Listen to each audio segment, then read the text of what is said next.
the lack of fans, the fact that basically all of the teams had to deal with some sort of health and safety violations has made it feel very different.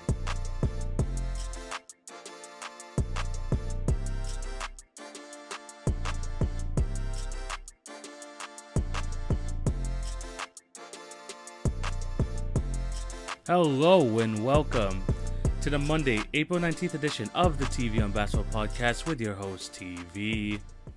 Hope you're all having a fantastic day and thank you for clicking on to watch or listen to today's episode. Before we start, I have to plug my other platforms. Remember to follow at TV on Basketball on Twitter, Facebook, and Instagram for updates on the podcast and for other awesome content. If you're on YouTube, remember to like, share, and subscribe, and also hit the notification bell so you won't miss any videos. That would be highly appreciated. And for my podcast listeners, remember to subscribe and leave a review if you're on Apple. And for the Spotify, Anchor, and Podbean listeners, just continue to show your support in any way possible, whether it's by following, whether it's by downloading. I really do appreciate all of you. We just hit 2,700 listeners of the pod this year, and now that we're in April, and I've done like this for basically 2 years, really a lot more seriously over this past year. So seeing the growth that this podcast has had has been absolutely fantastic, and I need to thank all of you guys for the support. I have an awesome show lined up for you today. We're going to be talking about kind of the state of the NBA and its season based on Fred VanVleet's comments. I'm going to bring back the Raptors talk because I am a Raptors fan. I do want to at least give them some love each podcast, so I'm going to try and revive that with the Raptors rundown, starting every episode. Maybe not starting, but somewhere placed in every episode. We're also going to be talking about the Knicks and the Heat and the runs that they've been on right now. And of course, we're going to end it with the power rankings and some other news and notes. But yeah, it's going to be an awesome episode line for you today. So sit back, relax, and let's get into this first topic. And then we're going to talk about these Fred VanVleet comments, because over the weekend, basically the gist of what Fred VanVleet was saying in the statement was that this year the NBA is this is the most unpure basketball that he has ever been a part of. And he talks about this because he went on the article basically saying that the way that the NBA brought it back so quickly, 71 days, the way that they're trying to push forward even though lots of people are getting hurt, people are continuously getting hit with the virus and stuff like that, has made it more prominent than ever that the NBA is about business, and it's really hard that they're hiding that from the players at this point. And like I mentioned in past podcasts, the Raptors have kind of had it the worst out of all the NBA teams. Because the border is still closed between Canada and the US, the Raptors are unable to play home, basically. They've been in Tampa ever since the beginning of the season. They've been away from their families. They've been away from what many of them would consider their home. And it has definitely been a rough experience for the team. At times it has felt like it just has been an away game every single game. Right now they sit 10th place in the East, but at the same time it's something that it was very hard for them to overcome, and they're still feeling the effects of that, especially with some of their players contracting the virus, such as Fred VanVleet, such as OG Anunoby, and stuff like that. So it has definitely been rough for them. And of course, for the rest of the people and for the rest of the players in the NBA, the lack of fans, the fact that basically all of the teams had to deal with some sort of health and safety violations has made it feel very different. And I know last year with the bubble, that one felt different as well. But you could tell that the NBA was trying to just try to get through the season. And although it was about business, they weren't really putting their players' health at risk because, they were in this bubble. They made sure that these guys, were safe, contained in their rooms and stuff like that to make sure that they got through the season.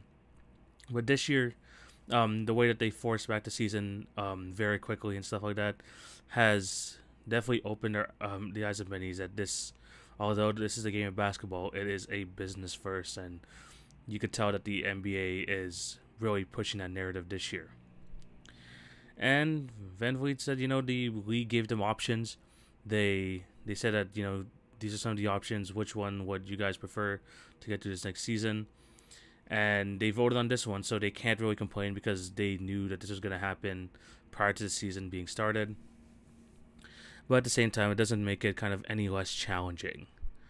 Especially like watching as an NBA fan, like no fans in the arenas, having like, especially as a Raptor fan, not being able to go to these Raptor games and stuff like that, seeing these fans in masks, like it feels weird 100%.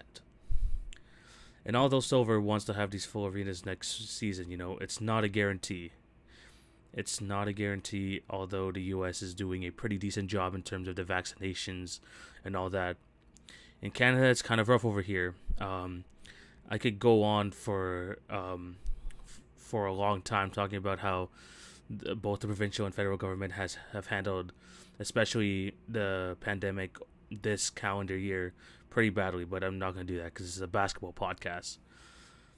But it feels like it's not going to be guaranteed for the Raptors next season to have full fans in the arena. It feels like the Raptors are still going to be at some sort of disadvantage. And that's just the way COVID is happening. Like, this is like what they have to try to maneuver around. They're trying to get back to normal as possible, hopefully getting more and more of these players vaccinated. But at the same time, you can't deny that this year has been kind of the weirdest year in basketball for sure. Shorter season. People like Zach LaVine, even as of late, has to be out 10 to 14 games in the most important part of the season. It just doesn't feel right. It just doesn't feel right. And I understand for a lot of casual fans that this kind of turns them off the game because, it's just the atmosphere is not the same.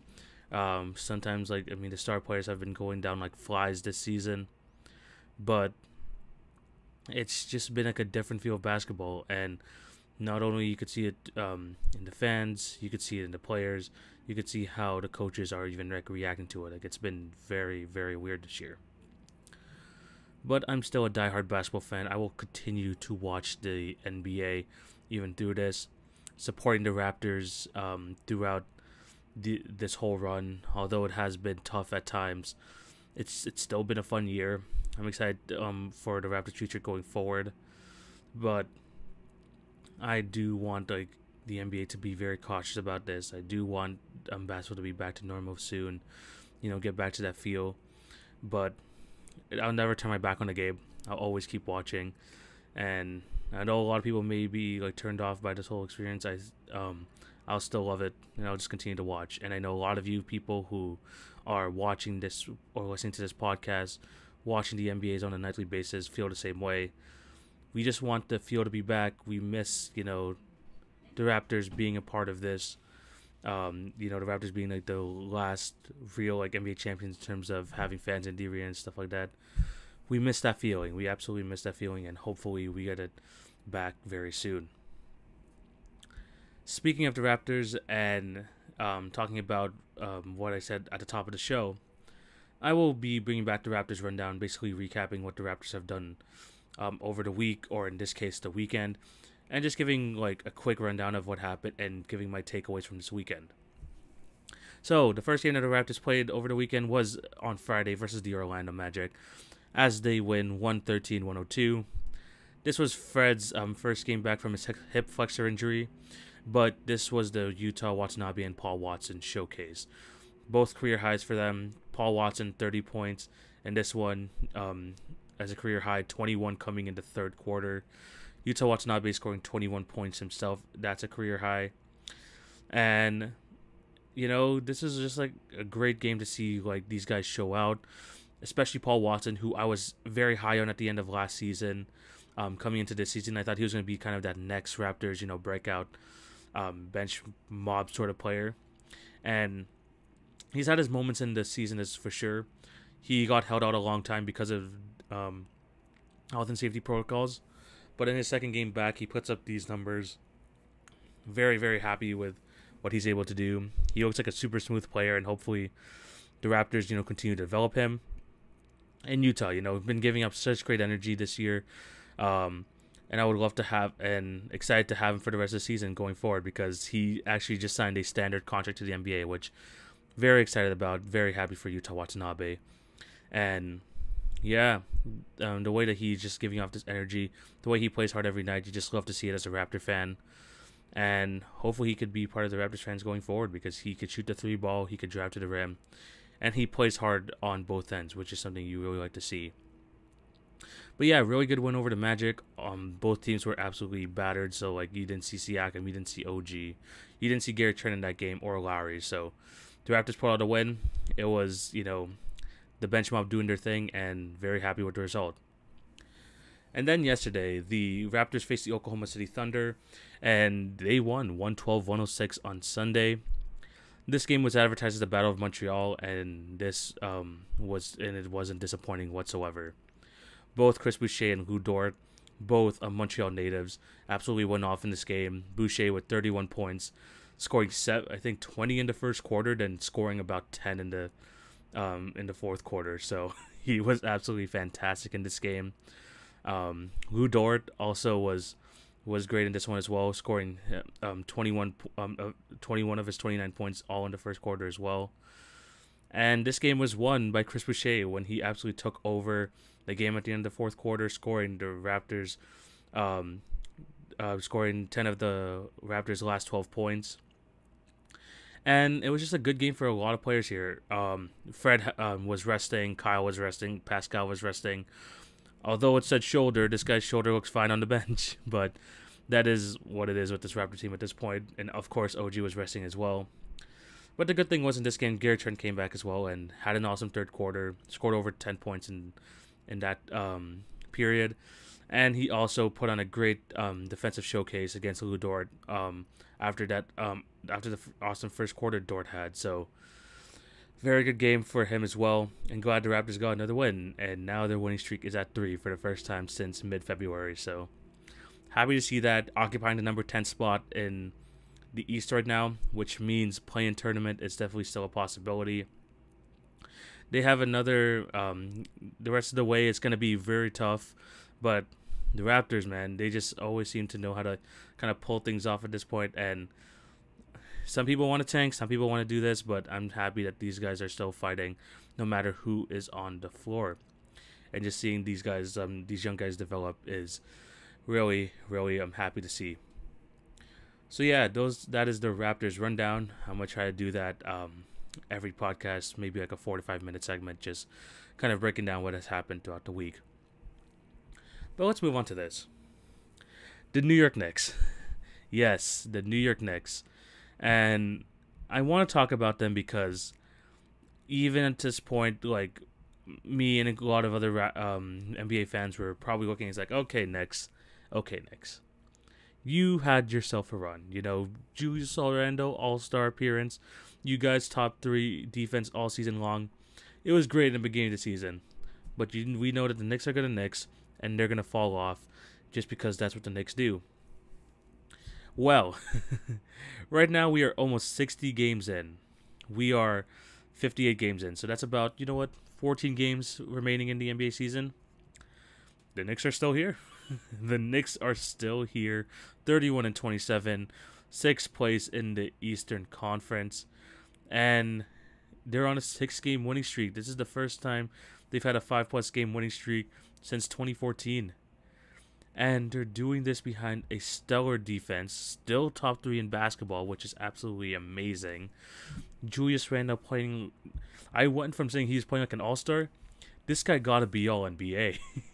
This season, 23.7 points per game, 10 rebounds, 6 assists, 46% shooting, 40% from 3, 80% from the line. And just the performance he's putting on, especially these during this winning streak, coming big in overtime, coming big in just these crucial moments. 4 straight 30+ point games. The Knicks are super duper impressive. Top 3 defense. I mean, they're just playing enough offense just to get through. And what this season has told me about this Knicks is that they're legit. They are a legit team. And although they might not be as talented as the Milwaukee Bucks, the 76ers, the Celtics, even the Miami Heat, these guys play hard. They play for each other. Tom Thibodeau has really got them to bottom into a system. And they've just been playing absolutely fantastic basketball. And the NBA just needed this boost of injection in one of the team's biggest markets, because when the New York Knicks are playing well, the whole league benefits from it. I can arguably say that the Knicks historically have been number 1 or number 2 in terms of NBA markets. Number 1 probably being the Lakers, but the fact that they're getting these contributions from like reviving the career of Julius Randle, getting great contributions from R.J. Barrett, Alec Burks, who has been injured, but he also like has been great this year. Nerlens Noel coming off the bench, Mitchell Robinson before he got injured quickly. It's just great to have some buzz in New York, MSG, although with limited fans, rocking. You can hear basically every game the MVP Julius Randle chants, and you just gotta love to see it. The NBA is at its peak when you see the Trailblazers, not the Trailblazers. Why did I say Trailblazers? The Knicks are playing good, and although they might not make it past the first round, I know any of those teams like in the top 3 do not want to face them, because they're gonna play hard on both ends. You're gonna have to stop Julius Randle, who has been absolutely fantastic all season long, and it's just gonna be a tough matchup. Although I still trust that the top 3 teams will get the win, it ain't going to be an easy series, and that's all you want to see from this Knicks.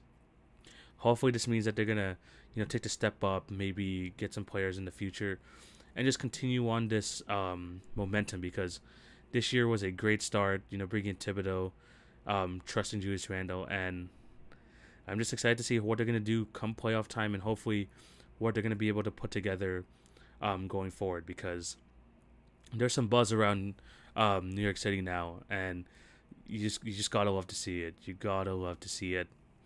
And what's funny about this is that even though the Nets are like the number 2 team in the East, they still have KD, Harden, and Kyrie. You could just tell the buzz in New York. It just feels a lot bigger than what's going on there in Brooklyn, and that is just a testament to kind of how popular the Knicks are and how their success is extremely important to the NBA. So yeah, very happy for them. Let's see if they're going to be able to continue this momentum going forward. Now let's talk about the Miami Heat. I talked about the Knicks because they have been, a great, pleasant surprise, one of the best stories in the NBA this year. Then we go to the Miami Heat, who are the defending Eastern Conference champions. Obviously, that playoff run last year was magical, absolutely fantastic. And coming to the season, people had expectations for this team. Now, early in the season, obviously, they were one of the first teams to deal with the health and safety protocols. Jimmy Butler was pretty injured, so they got off to a rough start. They kind of picked things up, but we're still 57 games in, and they're 29-28, only one game over 500. And I don't really know how to feel about this team, to be completely honest with you guys. Jimmy Butler said in an interview over the weekend, basically, that the Heat think that they're all this, being making it to the finals last year. They kind of have this overconfidence about themselves, and that they need to wake up, because no matter what, the NBA is a 72-game season, and there are a long way to get back to where you guys were last year. And Jimmy Butler basically said that in an interview. And it definitely has been a weird year for this team. I mean, 6th in defense, 24th in offense. But for some reason, I can just never count them out.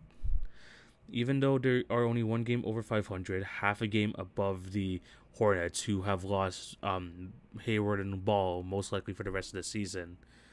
And the C team has, although they have been injured throughout the season, they got most of their guys back at this point, and they're still not, really figured things out. I mean, they just got over 500 after that game-winning shot from Bam yesterday, but it just hasn't looked the same.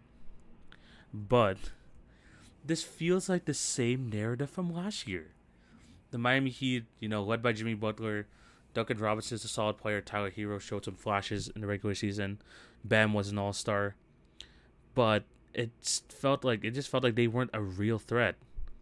And it's the same thing this year, but the difference is there were expectations going into the season. But now that they are kind of out of the heads of many of these NBA fans, I think that they still got a chance, especially if they get through this play-in tournament. If they are the 7th seed going into the playoffs, at the moment they'd be facing the Brooklyn Nets, which would definitely be tough, but I could see that series going, 6, 7 games? Just because the Miami Heat just know how to pull off these wins. And although it's going to be tough to beat Brooklyn in 4 games in a 7-game series, I think Miami has kind of the mental discipline, and they kind of have mind. I don't like saying this, but the Miami Heat culture. But it just feels like they have still the tools that is important going into the playoffs. A very compatible head coach, a leader in Jimmy Butler, who is not only like their best player but also their most vocal leader, a big man to help defend against some of those giants in the East like Giannis Antetokounmpo and Joel Embiid, and they just have the experience from last year. So although they are not looking that great this year, I wouldn't be surprised if they had another deep run in them. I wouldn't be. Especially if they have that 6th seed and they go against Milwaukee, who they know they can beat. They know they could beat 100%. Looking at last year, they beat them in 5 games. I think Miami Heat would be very confident going into that series. And I think that any of these teams, whether you're the Nets, whether you're the 76ers, whether you're the Bucks, do not want to see Jimmy Butler and that team in the first round. Imagine trying to go against that team like that. They're just going to make you work. And it's going to be something that you're going to have to expend a lot of energy in that first round. And Miami's going to bring it all out of you. I mean, even last year in the finals when they had their injuries, they still took the Lakers to their absolute limits to pull out these wins, man. Besides Game 6. But at the same time, the Miami Heat, no matter where their understandings, as long as they're in the playoffs, I still give them a fighter's chance. And they could definitely still be a dark horse contender. But yeah, the Miami Heat, although they haven't been great this year, is still a team to definitely look out for. Let me know down below what you guys think of how the Knicks are doing, how Miami is doing, what are your expectations for them going into the playoffs. And of course, just your thoughts on the earlier topics with the Raptors and Fred VanVleet's comments. Before we get into the power rankings, I have to go through my other news and notes. Both the Raptors and Spurs were fined $25,000 for arresting players against league rules. The NBA said that they were going to push these fines to teams who cannot give a legitimate reason for injury or a false reason for injury, and both the Spurs and Raptors did that. They probably don't think of it too much. I think that's too much, and they think it's a small price to pay for salvation to getting to rest their players.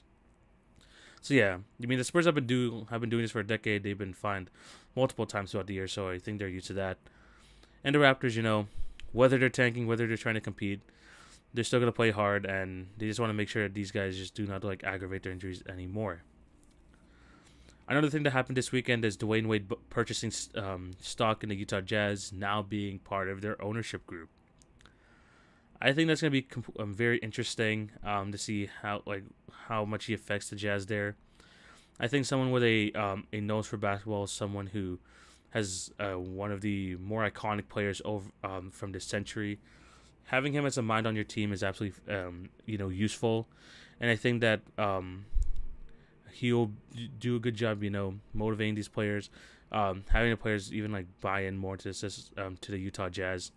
And maybe having Dwyane Wade on your ownership staff can possibly bring in players in the future. Who knows? But I found that to be very, very interesting. Another thing that happened over the weekend was Jabari Parker, who I thought was on the Sacramento Kings, but apparently he was a free agent. And he signed a 2-year deal with the Boston Celtics, the second year not fully guaranteed. It's unfortunate what has happened to him throughout his career in terms of injuries. Number 2 overall pick for the Milwaukee Bucks, hoping that he would be the number 1 or 2 guy. Injuries 100% derailed his career. The Bucks had to cut ties super early, moved him to Atlanta, who eventually moved him to Sacramento. And now he's on the Celtics. They definitely need the wing depth, and if he can provide them, 10 points off the bench, that will be very, very useful for them. So it's a chance that the Celtics are taking, but I think it's something that could potentially, be a difference maker in the playoffs, even if he scores maybe like 10 points and to help them get a victory. And finally, in terms of news and notes, KD was on a podcast this weekend, and he made a list of his 5 best teammates. On his list, he had number 1 Kyrie, number 2 James Harden, number 3 Curry, number 4 Russ, number 5 Klay Thompson. And I know a lot of people who saw that list was like, oh, didn't he just say Serge Ibaka on his list? Yeah, later on the podcast, the host of the podcast pointed out, like, so you don't have Russ in your top 5, and then Katie's like, oh yeah, I forgot about him. Yeah, so he just moved him into number 4. So yeah, that is his list. Some people are still pissed that Russ is kind of lower. I would have to be a bit of the same. I'm not pissed off about it, but I do think that he should be higher in terms of teammates for Kevin Durant, not purely based on talent, but kind of how he helped him in his career. That's for sure. So I decided to make my own top 5 list very quickly for his 5 best teammates. Funnily enough, none of the guys from this list actually go out, but I do have to change the order of some of these for sure. Number 1, Steph Curry for me. Number 2, Russell Westbrook. Number 3, James Harden. Number 4, Kyrie. And number 5, Klay Thompson. Plain and simple. But, I mean, for as much as people want to say that KD has beef with Russ, people could be like, oh, how did you forget, like, one of the best players in Oklahoma City Thunder history, yada, yada, yada. There's people trying to stir up something. Maybe there's some, remorse there or whatever. But I don't see too much into it. I just wish that KD just definitely put Russ higher. But, he can't say that, especially when he's still playing for the Nets, and he has to put Kyrie and Harden 1 and 2. But let's see how his list is at the end of his career, and hopefully he can give us kind of a more, objective list. But yeah, those are the other news and notes. Let me know down below what you guys think. And of course, we have reached the end of this episode, so that means, since it's a Monday, it is the final segment of this show. Let us get into these power rankings. And 2 new teams are on here. I'm going to try my best not to go 10 minutes like last week in terms of these power rankings. But if you follow me on Instagram, you already saw this list. So, yeah. 2 new teams coming in here. Going to go just a quick rundown of each team and why they made it. And, yeah, just tell me if you agree or disagree in the comment section below. DM me on Instagram, Twitter, Facebook, or just comment under the post of this that post I did on Instagram this morning. So, yeah, without further ado, let's get into my top 10 power rankings for Week 18, I believe. Coming in at number 10, I talked about them earlier on the podcast, so let's talk about the New York Knicks. Playing absolutely beyond my expectations. Julius Randle, in the 4 games this week, was averaging over 33 points. He has been absolutely fantastic.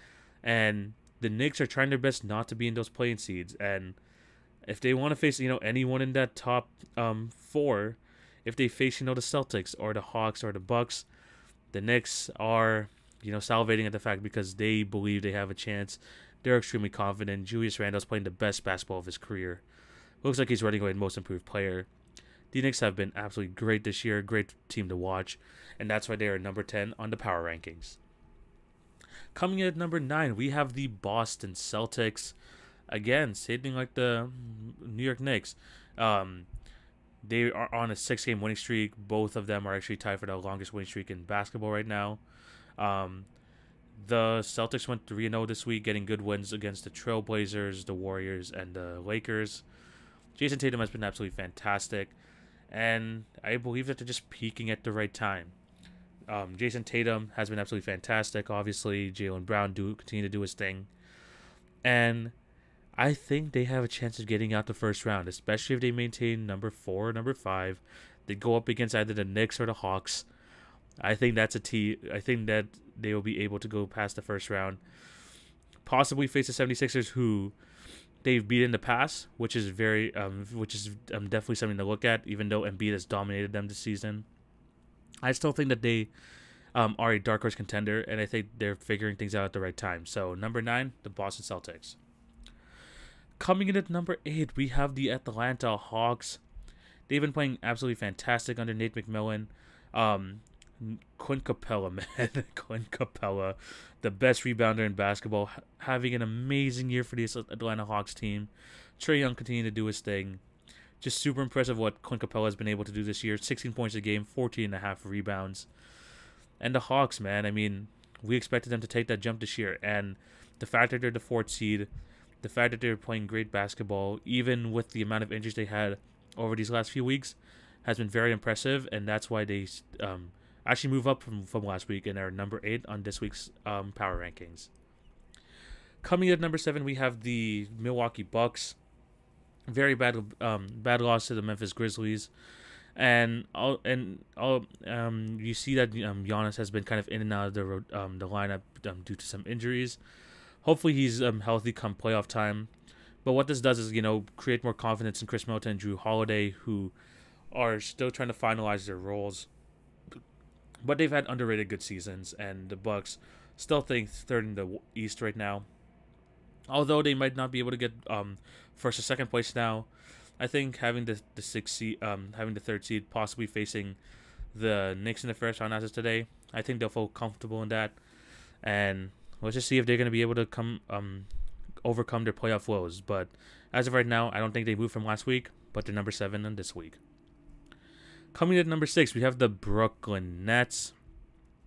They didn't have a horrible week, but losing KD to another minor injury, a thigh contusion yesterday, sucked. They also lost to the 76ers, and although, some of the star players weren't playing, it was just Kyrie Irving. You could just see the issues that they have against the 76ers, especially with Joel Embiid absolutely dominating that game. He entered the free throw line whatever he wanted, 39 points, 13 rebounds in this one. It's going to be a problem in the playoffs, and although I still would pick Brooklyn Nets to win that series against Philly, it's definitely going to be interesting. But yeah, they had 2 losses this week, unfortunate for them, but they're coming at number 6 on this power rankings. Coming at number 5, same idea as the Brooklyn Nets. We're talking about the Utah Jazz. A minor injury to Spider Mitchell means that he's going to miss a couple games due to an ankle sprain. And they just had a couple of bad losses this week, especially the one against the Lakers where they absolutely had that game in the bag and then just gave up the easiest game-tying layup to Dennis Schroeder there. That was kind of unfortunate. And they also lost to the Wizards, which, I mean, yikes. I mean, losing to the Wizards no matter what is a yikes, and that's with a healthy roster. But, yeah, I mean, not the best week for them. Still got solid wins over the Pacers and Thunder. But, hopefully Mitchell's injury is not as bad. It's not too bad, and hopefully he's back very soon for them. But I still think they have kind of that number 1 seed locked up. I think that they still will get some wins going forward. But you never know. The Suns are only 1.5 game behind, and I think the Jazz are going to do their best to kind of maintain that spot. Coming at number 4, we have the Denver Nuggets. Losing Jamal Murray definitely hurts, especially at the beginning of that week. But they still, had a pretty decent week. They're still trying to handle their situation without him, even though they lost to the Warriors. But good wins over the Heat, dominating win over Rockets. Jokic still playing like an MVP. Michael Porter Jr. settling into that second option. They've been good, but come playoff time, that's going to be where we're going to see where they're really going to miss Jamal Murray. But as of right now, they're still getting wins. They're number 4 on this power rankings. Coming in at number 3, we have the Los Angeles Clippers. Besides the loss to the 76ers, they have been playing awesome. Paul George over these last, 5 to 10 games have been absolutely fantastic as well. And the Clippers just don't get enough love for how well they've been playing this year. And they're just going to, and with the team they have constructed right now, although they haven't had Ibaka in their lineup for the longest time due to a back injury, if these guys are healthy in the playoffs, they're still a contender, whether you like it or not, whether you don't like them. But yeah, the Clippers still playing very well, very underrated team this year. They're number 3 on this power rankings. Coming at number 2, we have the Philadelphia 76ers. A great week for them, 4-0. Embiid is dominant as ever. I just don't think he can win MVP because of the lack of games he played. but he's still playing at an MVP level, dominating the Clippers, dominating the Brooklyn Nets. They just have no answer for him inside. Even if you throw Serge Ibaka in there, even if you throw DeAndre Jordan in there, he's just going to completely dominate them. And as long as the other players can pull their weight, and Embiid continues to play at an MVP level in the playoffs, they will be, in my opinion, like the biggest threat to the Brooklyn Nets to not making the finals. So, yeah, the 76ers still playing great. 4-0 this week. They are number 2 on his power rankings. Then coming in at number 1, the Phoenix Suns. 3-1 week. Their one loss being to the San Antonio Spurs, where they got absolutely mollywopped, but still a good week for them. And what I liked about this week is there was a game, especially I think early last week, where it looked like, the Suns were not playing great, but because their starters were not playing well, especially Devin Booker and Chris Paul only combined for 17 points in that game. But you could tell that they're a deep team. Their bench has carried them in that performance, and they just have an underrated bench unit, and I think that's what they showed this week. People like Javon Carter, like Cam Johnson, like Cameron Payne have been low-key very good this year. And the Suns, man, I mean, although I want to talk about how they don't have the experience and stuff, they kind of have a team built for a deep playoff run, and it's going to be interesting to see how they respond when they finally get there. So, yeah, playing absolutely fantastic. Are at 40 wins already this year, which is absolutely impressive, and that's why they're number 1 on my power rankings. But yeah, those are my power rankings. Let me know down below if you agree or disagree. I think it's a good list. If you have any quarrels with it, of course, let me know. I'm down to debate you guys. But I think this is where we're going to end today's episode. Thank you guys for watching or listening. Remember to show love on all the podcast networks, Apple, Spotify, Anchor, Podbean. If you're watching this on YouTube, remember to like, share, and subscribe. Hit the notification bell. That would be highly appreciated. And remember to follow all my social media platforms at TV on Basketball on Twitter, Facebook, and Instagram for some awesome content. Almost done the school year.